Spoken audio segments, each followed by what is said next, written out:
Yan, good morning po sa lahat. And thank you, Coach Geraldine.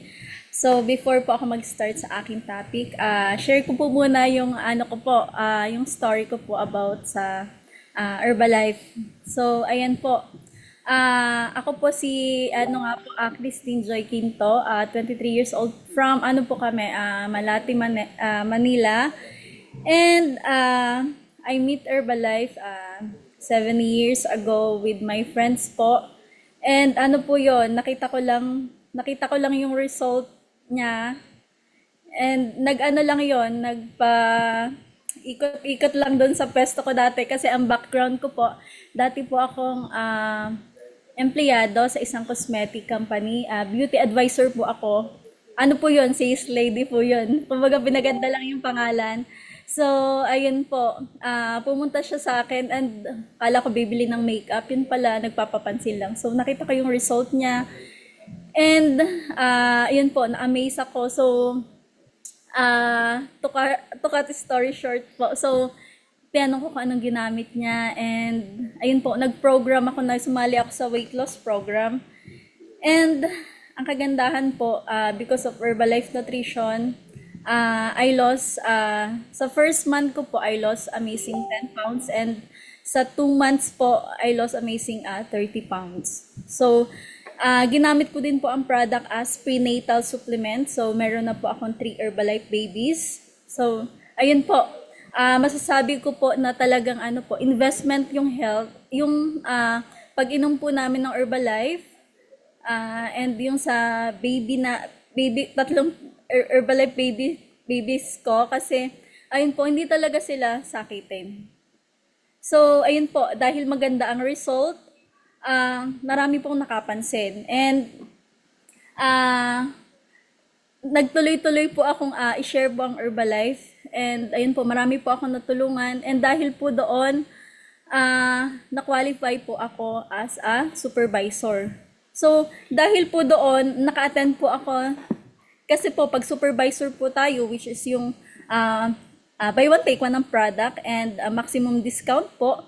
So, na-qualified po ako sa local and international trainings po. So, ang kagandahan po, pag supervisor, napakaraming perks na pwede nyo pong makuha. So, ayan po, para po dun sa mga hindi pa nagsusupervisor dyan at bago po, tanong nyo po sa sponsor nyo po kung ano po yung supervisor level na yan. So, at isa po pala sa mga nakapagpabago po akala ko po kasi lang, shake-shake lang sa Herbalife. So, isa po sa mga event na nakapagpabago po ng ko po sa Herbalife, yung, kumbaga, nagkaroon ako ng big picture. Yung pong sinasabi kanina ni Coach Geraldine na spectacular. So, ayun po, napakadami pa lang nag-Herbalife. Kala ko, lang yan, shake-shake lang, ganon. So, ayun po. Dun po sa mga sa mga bago pa dyan, pwede pa po kayong humabol. And ayun po, napakalaking tulong po nitong training na to sa darating po na January. So, ang kagandahan din po dito sa natin, sa community na to, ayun po, alam niyo po yun yung sa umaga pa lang natatransform ka na into positive person. So, napakalaking tulong po nitong community na to. And kada Sunday po, meron po tayong yung kay Mother Arlene po, yung spiritual growth natin, ayun po, natutulungan po doon.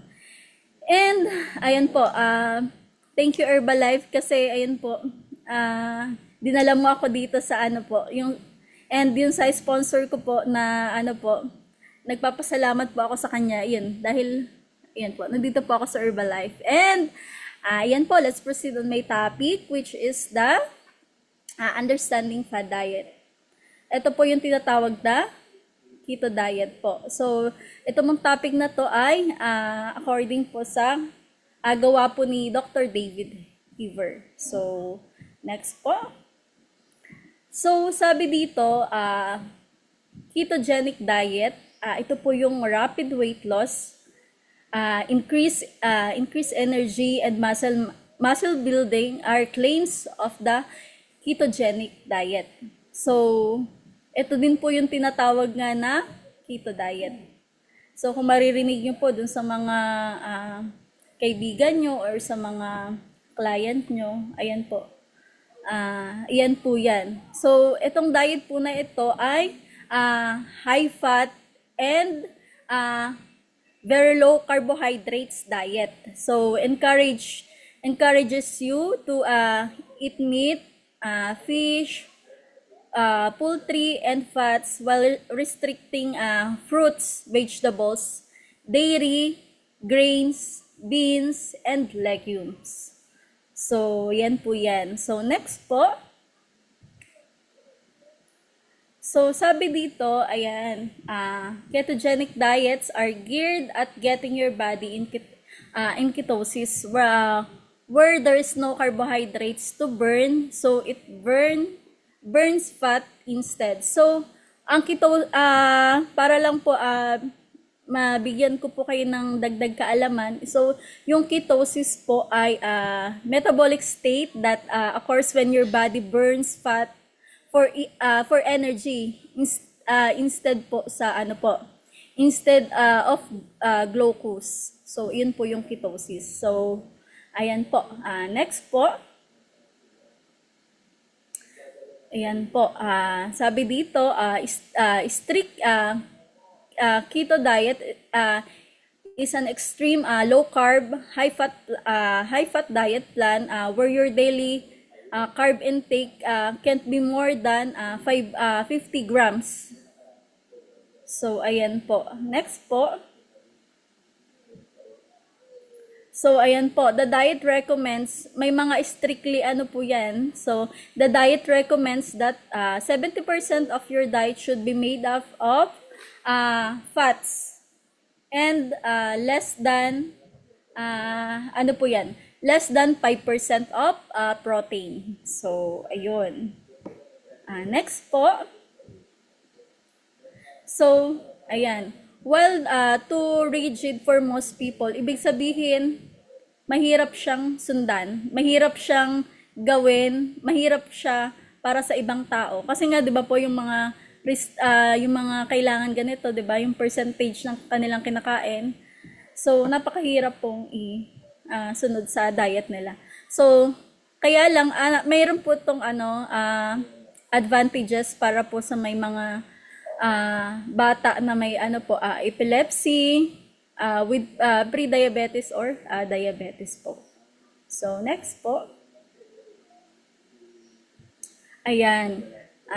Giving ketone supplement by themselves does not reproduce the effect of ketosis of the body.